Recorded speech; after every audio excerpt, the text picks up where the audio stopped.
Bismillahirrahmanirrahim. Assalamualaikum warahmatullahi wabarakatuh. Salam sejahtera, salam satu Malaysia dan salam Malaysia Madani. Baik, pada hari ini kita akan membincangkan serba sedikit berkenaan dengan aspirasi dan hala tuju pendidikan serta implikasinya terhadap guru berjiwa pendidik. Sebelum kita pergi lebih lanjut, izinkan saya untuk memperkenalkan diri saya terlebih dahulu. Nama saya Muhammad Yazid Haikal bin Muhammad Najib dari Perkhususan Pendidikan Islam, Kampus Pendidikan Islam Bangi, kelas PT1 S2.06 dan angka giliran 2023 2023 10174.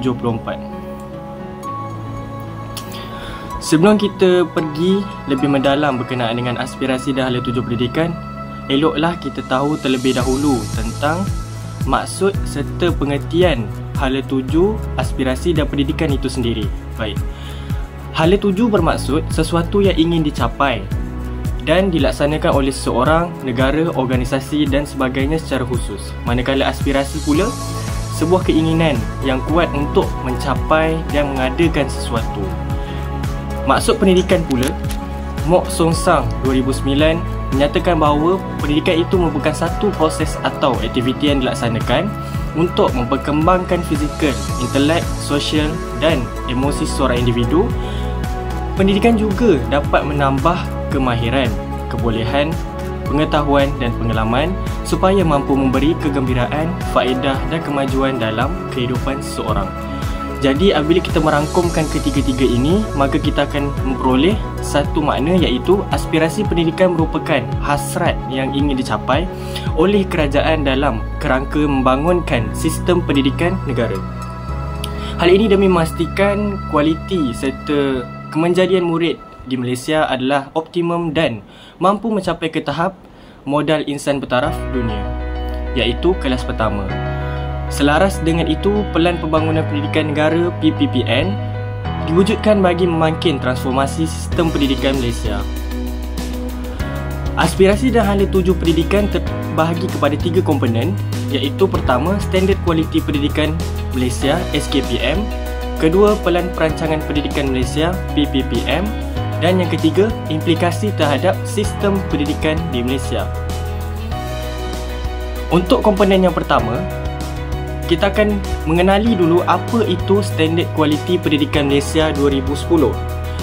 Baik, SKPM 2010 ini bermakna sebuah standard kualiti pendidikan yang digubal oleh Jemaah Nazir dan Jemaah Jaminan Kualiti Kementerian Pendidikan Malaysia.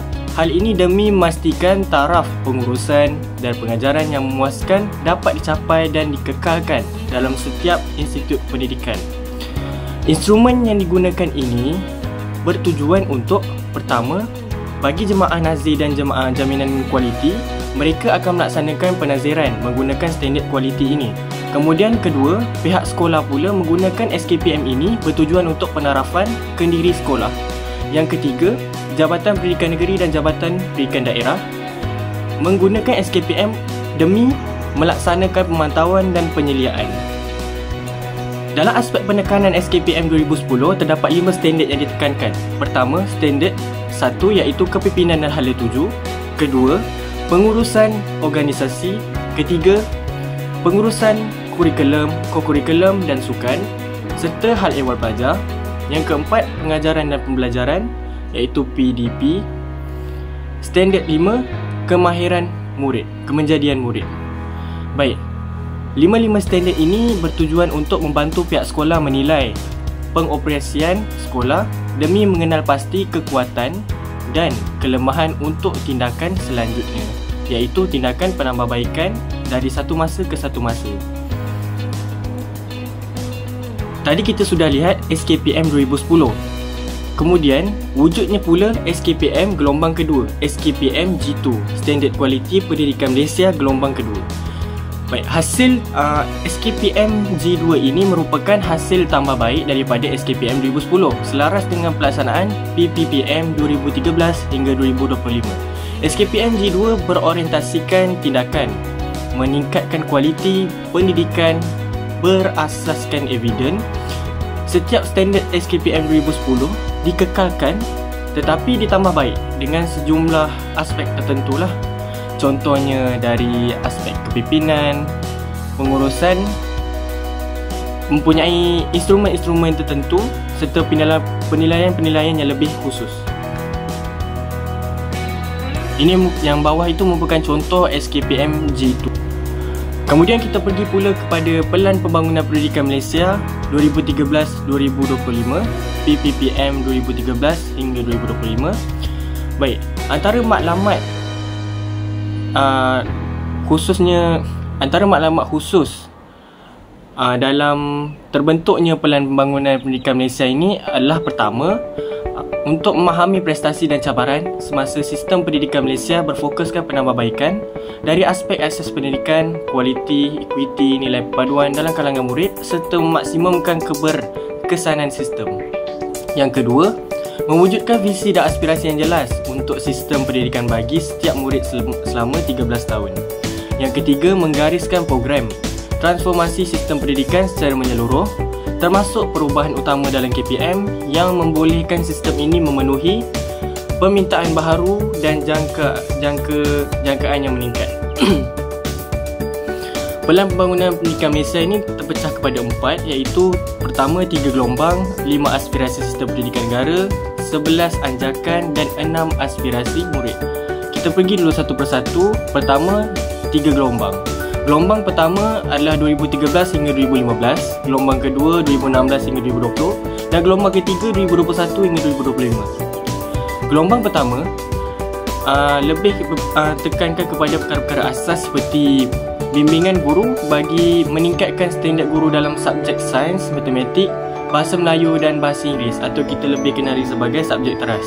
Kemudian, merombak soalan peperiksaan dengan tumpuan kepada peningkatan soalan kebat, melaksanakan IBS Tarinet ke semua sekolah untuk integrasi ICT, memastikan sokongan daripada PPD ditumpukan kepada sekolah-sekolah berprestasi rendah, meningkatkan enrolment dan penlibatan ibu bapa serta menawarkan pendidikan vocational yang lebih baik.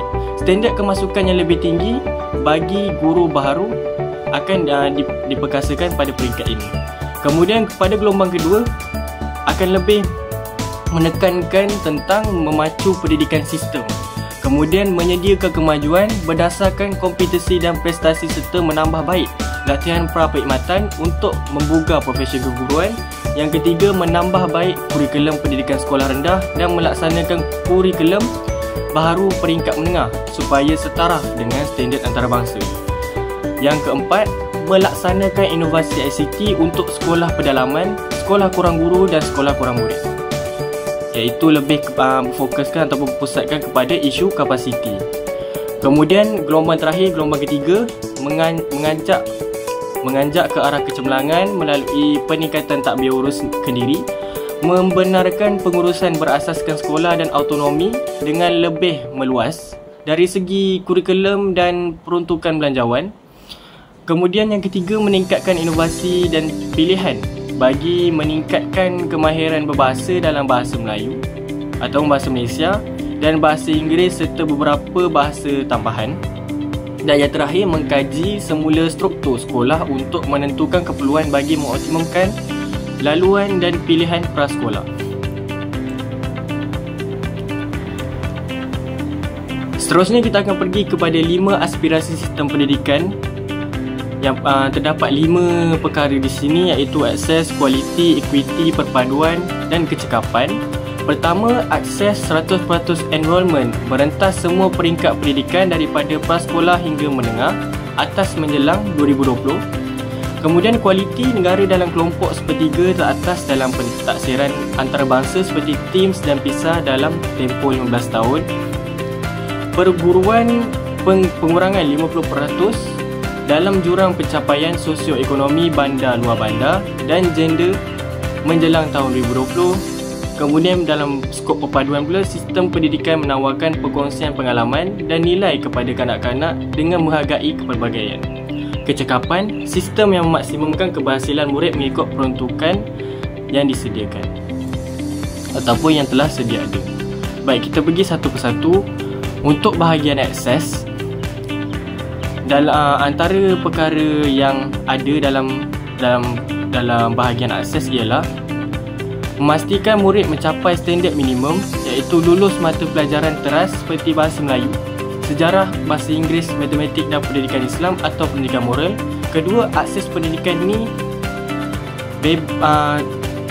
adalah perkara menjadikan pendidikan sebagai sesuatu yang tiada diskriminasi ataupun semua berhak untuk mendapat akses pendidikan yang sama rata serta pendidikan yang berkualiti kepada semua. Kemudian, bebas untuk memilih jenis sekolah untuk belajar tanpa mengira latar belakang seperti status ekonomi, sosial, keistimewaan kaum dan lain-lain. Kemudian, memfokuskan juga dalam inisiatif membantu murid di kawasan luar bandar merangkumi bantuan berbentuk kewangan dan kemudahan fizikal, bimbingan motivasi serta kaunseling ibu bapa dan murid. Kemudian yang terakhir sekali, mengusahakan perluasan aliran TVET demi menampung keperluan industri dalam melahirkan ramai tenaga kerja yang mahir. Untuk bahagian kualiti, memperkukuh pendidikan serta prestasi murid menerusi standard dalam bidang matematik, sains dan bahasa Inggeris serta kemahiran berfikir aras tinggi ataupun KEBAT. Jadi, untuk memperkasakan elemen ini, PISA dan TIMSS diwujudkanlah, iaitu Program for International Student Assessment, PISA, dan Trend in International Mathematics and Science Study, TIMSS, diwujudkan sebagai instrumen perbandingan langsung tentang kualiti keberhasilan pendidikan. Maksudnya, apabila adanya dua instrumen ini, maka kita boleh mengukur tahap ataupun peringkat pendidikan kita ni, adakah dia bersetanding dengan sistem pendidikan yang ada di luar sana. Kemudian dalam TIMSS dan PISA ini, dia menguji dalam dua aspek, iaitu aspek kandungan, misalnya seperti apa yang telah diajarkan oleh guru-guru kita seperti algebra dan geometri sebagainya, dan aspek kognitif, iaitu pengetahuan, aplikasi dan penaklukan yang lebih kepada aspek pemikiran murid itu sendiri. Untuk equity, latar belakang sosioekonomi menjadi punca jurang equity membesar, maka merapatkan jurang equity akan beri impak pencapaian kepada antara negeri dan jenis sekolah. Aspek yang mempengaruhi jurang equity ini terdapatnya ada tiga. Pertama, pendidikan tertinggi ibu bapa, purata pendapatan isi rumah. Yang ketiga, peratusan murid yang memperoleh bantuan asas kewangan melalui KWAPM, Kumpulan Wang Amanah Pelajar Miskin. Dan kerajaan giat menyokong mobiliti sosial dengan menyediakan sokongan tambahan kepada mereka yang kurang bernasib baik. Dalam skop perpaduan, Malaysia sebagai negara yang berbilang kaum dan agama serta kaya dengan keunikan budaya, maka sekolah merupakan tempat terbaiklah untuk pupuk perpaduan. Hal ini kerana murid menghabiskan 1/4 masa mereka di sekolah semasa mereka berusia 7 hingga 15 tahun. Bila kita bercakap tentang perpaduan, so kita dapat lihatlah, jadi kita dapat saksikan bahawa dalam sekolah kebangsaan sendiri ataupun sekolah menengah kebangsaan, kebanyakannya akan ada pencampuran etnik ataupun kaum seperti Melayu, Cina dan India. Jadi apabila adanya perbezaan kaum, agama dan budaya, maka sekolah boleh merapatkan hubungan antara kaum, menerusi pendidikan serta menggalakkan kasih sayang antara murid sama murid. Kemudian murid belajar memahami, menerima dan menghargai kepelbagaian serta belajar bertolak ansur, berkongsi pengalaman dan memupuk kefahaman antara satu sama lain. Hal ini secara tidak langsung dapat melahirkan rakyat yang ada identiti nasional. Dan yang terakhir sekali, bahagian kecekapan. Keberhasilan murid ialah indikator ataupun pendekatan kepada kecekapan dalam pengurusan sistem pendidikan. Maka kerajaan telah memperuntukkan sejumlah wang yang besar untuk memastikan keberhasilan murid dapat dicapai secara optimum. Sistem yang disediakan untuk sumber dan sokongan kepada sekolah memainkan peranan penting dalam menentukan tahap prestasi sekolah. Hal ini menyebabkan guru dan pengetua boleh memberikan kerjasama dalam menumpukan aktiviti utama pembelajaran yang berkesan.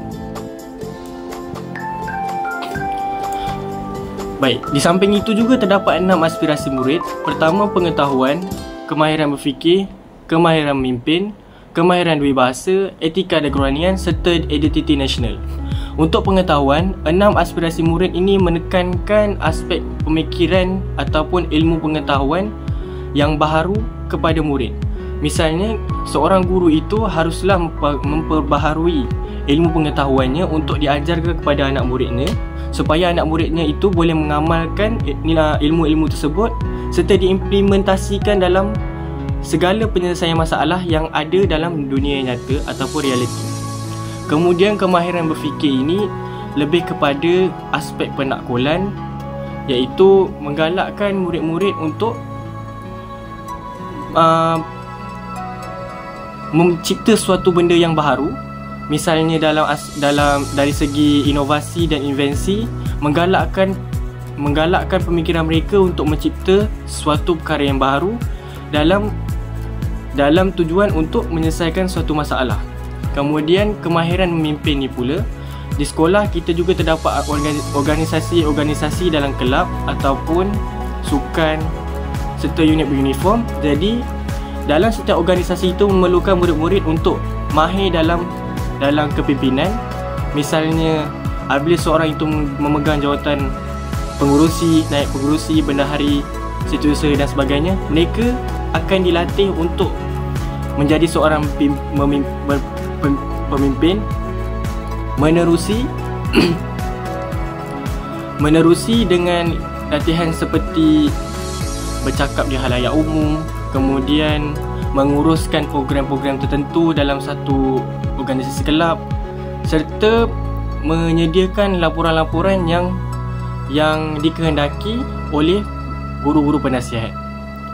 Jadi secara tidak langsung, kemahiran memimpin itu dapat dipupuklah dalam kalangan murid. Seterusnya akan diteruskan lagi mengasah bakat-bakat mereka di peringkat yang lebih tinggi lagi, misalnya seperti sekolah menengah dan universiti. Kemudian kemahiran dua bahasa. Dalam sistem pendidikan Malaysia, sistem menekankan murid-murid supaya tidak hanya berfokus kepada dua bahasa, iaitu bahasa Melayu dan bahasa Inggeris saja, tetapi lebih menggalakkan mereka untuk menceburi bahasa-bahasa lain seperti bahasa Arab, bahasa Tamil dan bahasa Mandarin misalnya. Jadi apabila kemahiran ataupun penguasaan bahasa itu menjadi lebih baik kepada seorang individu itu, maka dia akan berikan impak yang lebih baik dalam satu-satu komuniti. Contohnya, seorang yang belajar bahasa Mandarin akan lebih rapat dengan komuniti yang berkata ataupun yang bertutur dalam bahasa Mandarin juga. Secara tidak langsung mereka dapat mengeratkan hubunganlah sesama mereka. Kemudian bahagian etika dan kerohanian, sekolah juga akan menekankan aspek rohani seperti pendidikan Islam untuk orang yang beragama Islam dan pendidikan moral untuk mereka yang menganut agama lain. Jadi di sekolah bukan sahaja berfokuskan kepada materi ataupun isi kandungan pelajaran dalam aspek keduniaan semata-mata, tetapi juga dari segi rohani, dalaman, jasmani, emosi, semuanya akan di cover ataupun akan diajarkan sekali dalam sistem pendidikan dalam sekolah.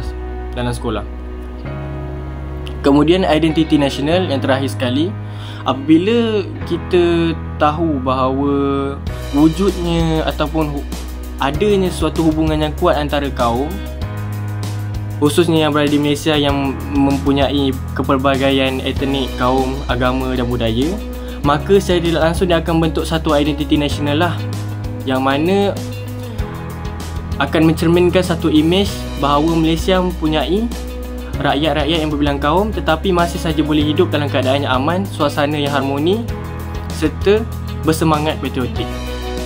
11 anjakan. Dalam 11 anjakan ini, dia berfokuskan untuk menyediakan kesamarataan akses kepada pendidikan berkualiti bertaraf antarabangsa. Kedua, memastikan setiap murid profesion dalam bahasa Malaysia dan bahasa Inggeris. Yang ketiga, melahirkan rakyat Malaysia dengan penghayatan nilai. Yang keempat, transformasi keguruan sebagai profesi pilihan. Yang kelima, memastikan kepimpinan berprestasi tinggi ditempatkan dalam di setiap sekolah. Mengupaya JPN, PPD dan sekolah untuk menyediakan penyelesaian khusus berasaskan keperluan. Yang ketujuh, memanfaatkan ICT bagi meningkatkan kualiti pelajaran di Malaysia. Mentransformasi kebolehupayaan dan kapasiti penyampaian kementerian. Ke-8, mentransformasi bekerjasama dengan ibu bapa, komuniti dan sektor swasta secara meluas. Memaksimumkan keberhasilan murid bagi setiap ringgit. Dan yang terakhir sekali, meningkatkan ketelusan untuk accountability awam secara langsung. Baik, apakah impak daripada kesemua perancangan sistem pendidikan ini terhadap seorang guru berjiwa pendidik? Apakah implikasinya bila kita mempunyai satu sistem yang lengkap, misal kata merangkumi 3 fasa gelombang, kemudian PPM, kemudian kita ada juga 6 aspirasi murid. Apakah implikasi kesemua itu terhadap guru berjiwa pendidik? Baik, kita akan huraikan satu persatu. Pertama, dari segi pengurusan pengajaran dan pelajaran, seorang guru itu akan mahir dalam bidang teknologi maklumat supaya mampu melakukan inovasi dan invensi dalam sesi PDP ataupun sesi pengajaran. Kemudian dia berupaya merancang dan melaksanakan proses PDP dengan berkesan, iaitu mampu mencapai matlamat dan objektif yang ditetapkan. Kemudian kebolehan dalam mencorak kualiti pengajaran, menyusun organisasi pembelajaran serta mencorak iklim dalam bilik darjah dengan lebih baik.